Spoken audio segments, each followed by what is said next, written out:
आपल्यासोबत भाजपाचे खासदार भागवत कराड आहेत. आज इम्तियाज जलील यांच्या गाडीवर हल्ला झाला होता आणि इम्तियाज जलील यांनी तुमच्यावर असेल अतुल सावे आणि संजय शिरसाट यांच्यावर असा आरोप केला की हे तुमचे गुंड आहेत, तुम्ही पाळलेले गुंड आहेत, तुमचं त्यांना संरक्षण आहे. आज MIMच्या गाडीवरती हल्ला झालेला आहे अशी बातमी आम्ही ऐकली आणि नंतर टीव्हीत पाहिलीसुद्धा. आणि MIMचे संभाजीनगरचे नेते इम्तियाज जलील यांनी सांगितलं की भाजपच्या पदाधिकारी आणि नेत्यांनी हल्ला केला. हा दंडात खोटा आरोप आहे.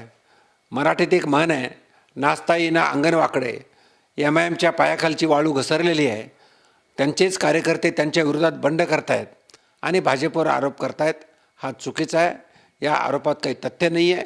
आणि मी एवढंच या आपल्या माध्यमातून सांगू इच्छितो, MIM आणि ना तुम्ही तुमचे कार्यकर्ते सांभाळा, बाकी शांतुल. पण आपण जर बघितलं त्यांनी थेट तुमचे नाव घेतले, पोलिसांसुद्धा तक्रार केली. त्यांनी नाव घेतला हा आरोप आहे. आरोप कोणी कुणाला करू शकतो. त्यांनी एखादा प्रूफ द्यावा आमच्यासाठी, तुम्ही हे केलं काय. आमचा काही संबंध नाही. एक मात्र खरं की या संभाजीनगरमध्ये निवडणूक जी आहे भाजप वर्सेस MIM, भाजपच्या वर्सेस MIM असल्यामुळे त्यांनी आमच्यावर आरोप केला असेल, त्याला काही अर्थ नाही आहे. पण आज जे आहे ते संभाजीनगरमध्ये ओवेसींची सभासुद्धा पार पडणार आहे. OWCची सभा सकाळी होती ना, काय आज आहे. आणि म्हणून हा गोंधळ झालेला आहे. त्यांच्या पक्षातील असंतोष उफळून आला म्हणून हा हल्ला झाला.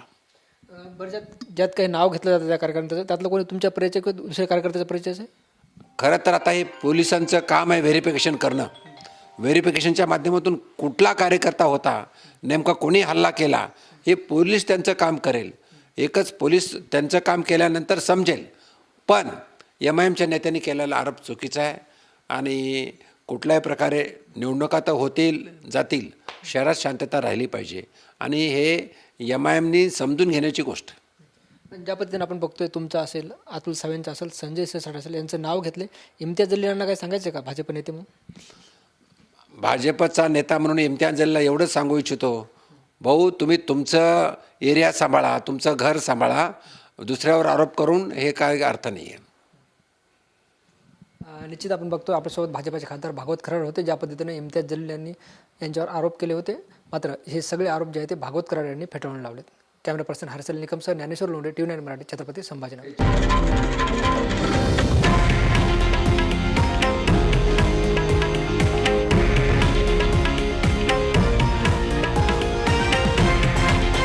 हे आहे देशातील नंबर 1 न्यूज नेटवर्क आणि आपण पाहत आहात TV9 मराठी, एकमेव.